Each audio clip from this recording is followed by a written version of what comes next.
September 14th, a Tuesday night. 3 teenagers went into those cornfields that night.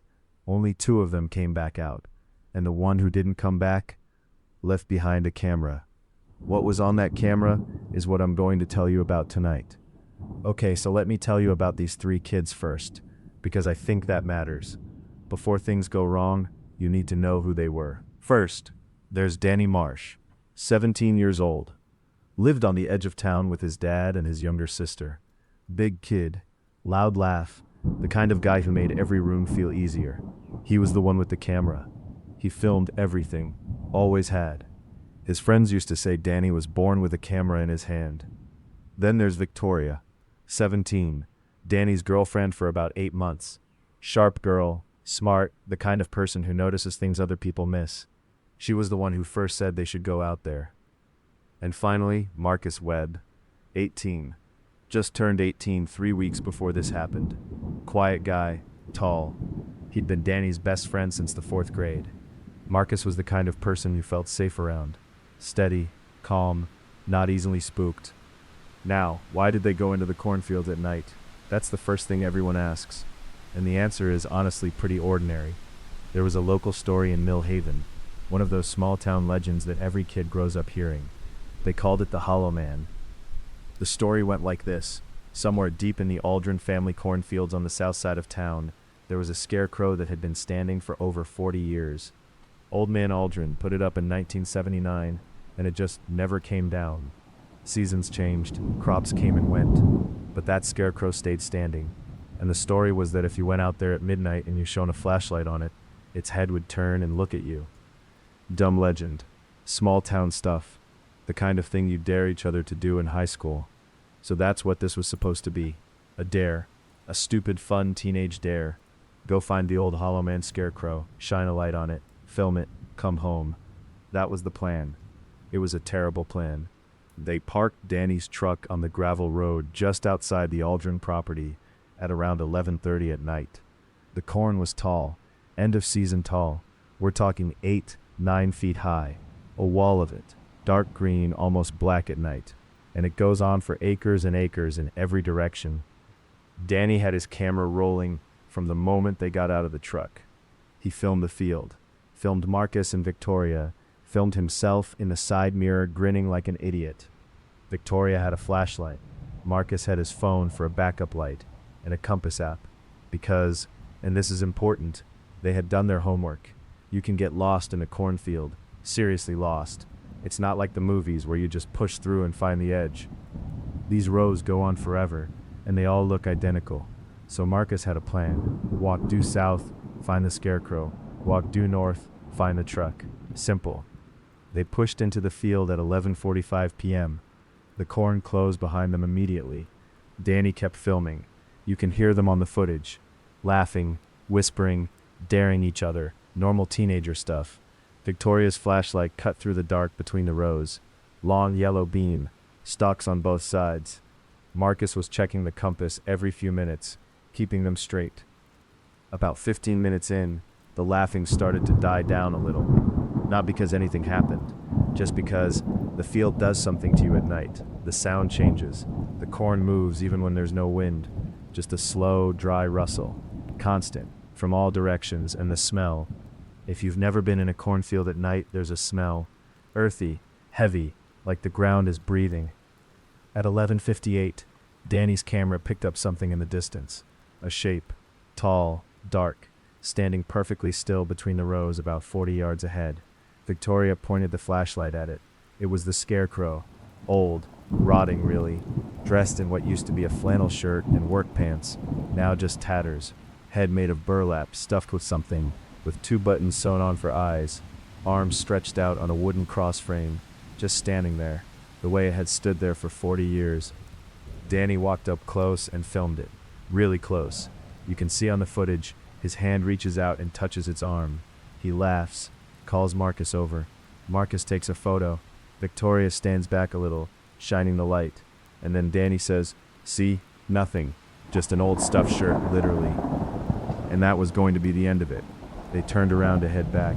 Marcus checked his compass, and then he stopped walking. He checked it again. He tapped the screen.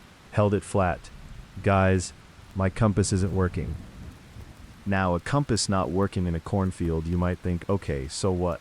Use your GPS. But here's the thing, they were in a dead zone. No signal, not one bar. Any of you who've been to deep forest know there are pockets out there where your phone just stops. The GPS wasn't loading. The compass was spinning. Slowly, like it was confused. Marcus is the steady one, remember. He doesn't panic. He thinks. He said, okay, it's fine. We came in from the north. The road is behind us. We just reversed the way we came. They turned around and walked back the way they came. 5 minutes, 10 minutes. They should have hit the edge of the field by now. They didn't. More corn, more rows, all looking the same. Victoria swung the flashlight around.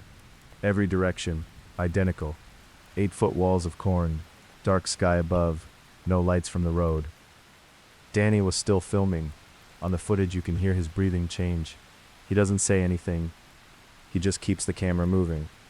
Marcus tried a different direction, walked confidently, straight line, another 10 minutes, still nothing but corn. Victoria said at first, out loud, we're going in circles. Marcus stopped. He stood completely still, and then he said something quietly that made both of them freeze. He said, the scarecrow is behind us again. They turned around, 40 yards back the way they came. The same scarecrow, same pose, same rotted flannel, same burlap head. Danny walked up to it slowly, camera raised, and he said, did we just walk in a full circle and come back to it? Marcus didn't answer. He was staring at the scarecrow's feet. Danny said, what? Marcus pointed the flashlight down. The ground around the scarecrow's wooden post was dry, completely dry. But the footprints they'd made earlier when they walked up to it the first time, their footprints in the soft dirt. Victoria said, maybe we're at a different scarecrow. Marcus shook his head slowly. There's only one on this property. Everyone in town knows that. Danny kept filming. He zoomed in on the burlap face, button eyes, loose stitching around what was supposed to be a mouth.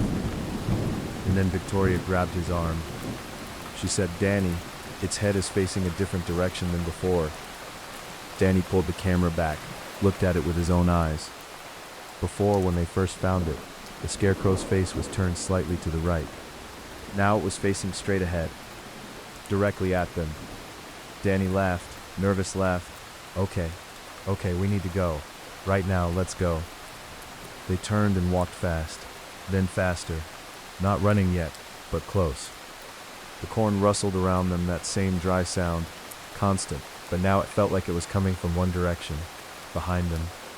Marcus stopped suddenly. Danny nearly walked into him. Why did you stop? Marcus, come on. Marcus held up his hand. Silence. He was staring down one of the rows to his left. Dark, long, disappearing into black. Danny pointed the camera down that row. And on the footage, and I want you to understand, this is what the investigators saw when they reviewed this footage. About 60 yards down that row, standing between the stalks, was a figure. Not the scarecrow. The scarecrow was behind them. This was something else. Tall, very tall, thin, arms too long for its body, standing completely still. No flashlight could have reached it, but somehow you could see it, like it was slightly lighter than the dark around it. Victoria whispered, "Is that a person?" Nobody answered, because the figure's head was tilted to one side, the same way a person tilts their head when they're curious about something. Marcus said very quietly, "Don't run." He said it so specifically, like he knew something. Do not run. Walk fast. Keep together. Do not look at it directly. They walked, fast, straight ahead. Danny kept the camera pointed forward. His hand was shaking. You can see it on the footage. Victoria's flashlight beam was jumping all over the place. They walked for what the timestamp says was 4 minutes. And then Marcus made a sound. Not a scream, not a shout. Just a short, sharp intake of breath, like something had surprised him. And he stopped. Danny turned the camera on him. Marcus was standing still, staring ahead. Danny said, Marcus, what?" And Marcus said, "It's in front of us now." The figure was standing in the road directly ahead of them. Same stillness, same tilt of the head. Closer now, maybe 30 yards. And this is the part of the footage that the investigators said they couldn't explain. Because Danny zoomed in, and for just a moment, 1 or 2 frames, the figure turned its head, slowly, toward the camera. And it didn't have a face. Not like a mask, not like shadows hiding it, just nothing there.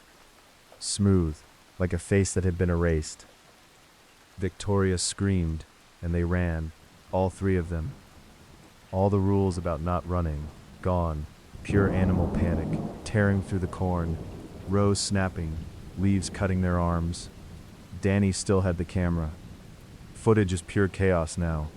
Corn, sky, ground, corn.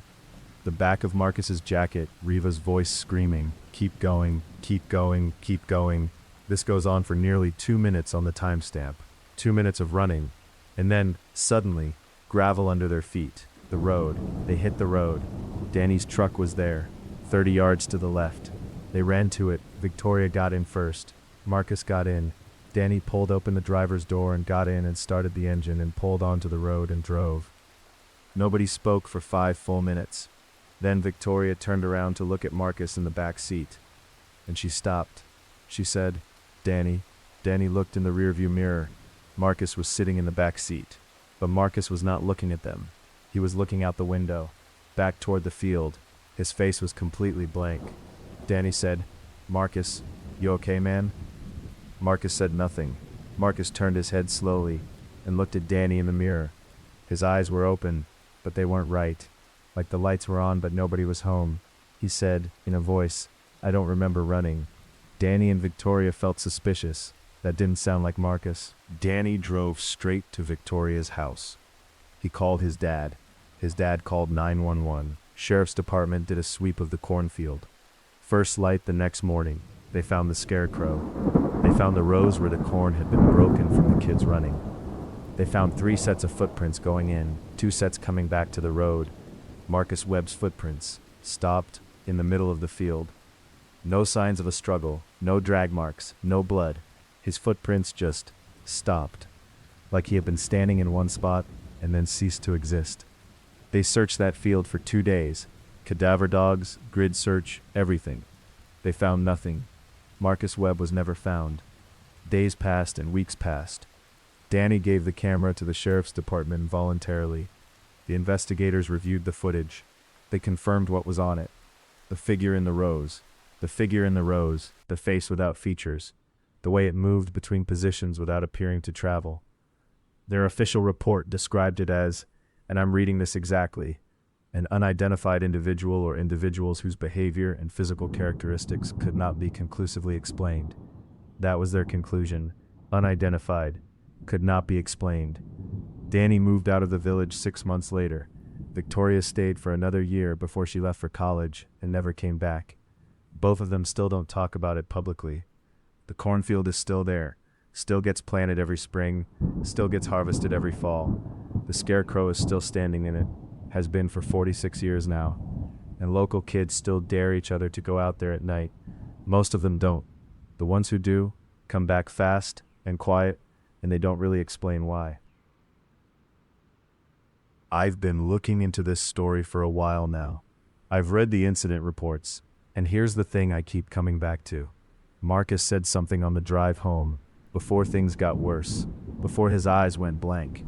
He said, "I don't remember running," but they have 2 minutes of footage of him running, right next to Danny and Riva, breathing hard, feet on the ground. He ran. He just doesn't remember it, which means whatever happened to Marcus in that field happened without him knowing. Something reached in quietly and took the part of him that remembers. They never found him. They never found what was in those rows, and that scarecrow is still out there tonight. Same field, same post, same burlap face, just standing there in the dark, the way it has for 46 years, waiting for someone to come shine a light on it. Don't go into cornfields at night.